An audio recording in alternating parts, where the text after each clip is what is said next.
Казвам се Гинка Георгиева. Искам да разкажа как покорих връх Синаница в Пирин планина през 2008 година на възраст 57 години. Първото ми изкачване на върхът беше когато бях на около 30 години.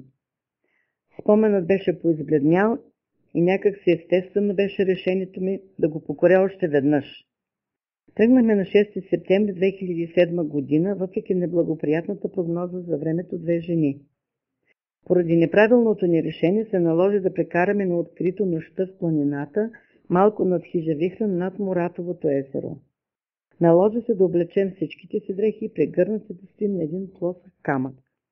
Цяла нощ говорихме по 45 минути и правихме 15 минути гимнастика, за да се стоплим. Така стояхме до 6 часа и 30 минути сутринта. Когато се развидели, успяхме да стигнем до хижа Вихрен, където ни приеха като герои. Пихме лекарства и чай и спахме до 13 часа.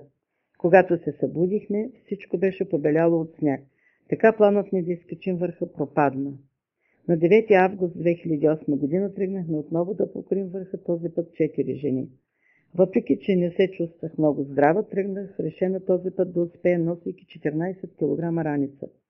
Малко след началото разбрах, че не мога да вървя повече и така пропадна и този мой опит. На 30 август 2008 година тръгнахме отново две приятелки.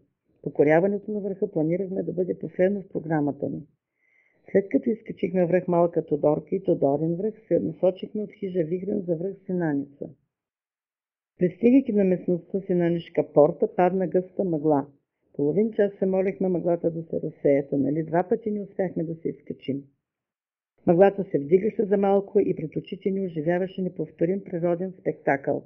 Един изключително красив мраморен връх. Счита се между планинарите, че връх Синаница е един от най-красивите и трудни за покоряване върхове в България. Изведнъж мъглата се вдигна трайно и след оглед на терена и маркировката тръгнахме за върха. Пътеката ни се видя много трудна и с много голям наклон. Изплашихме се и се върнахме обратно на местността Синанишка порта. По-надолу се намира хижа Синаница и се оказа, че хижарят е наблюдавал с бинокъл нашият опит.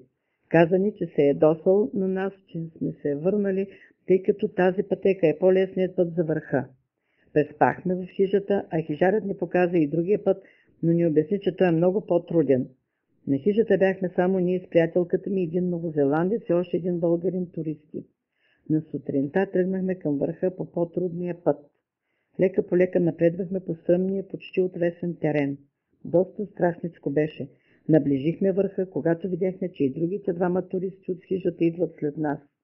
Това ни окуражи, но на връщане се оказа, че трябва да се върнем сами, тъй като мъжете продължаваха към друг връх. На върха се поздравихме и снимахме заедно, щастливи, че сме успели. Пожелах се да изкача връх Синаница поне още веднъж в живота си.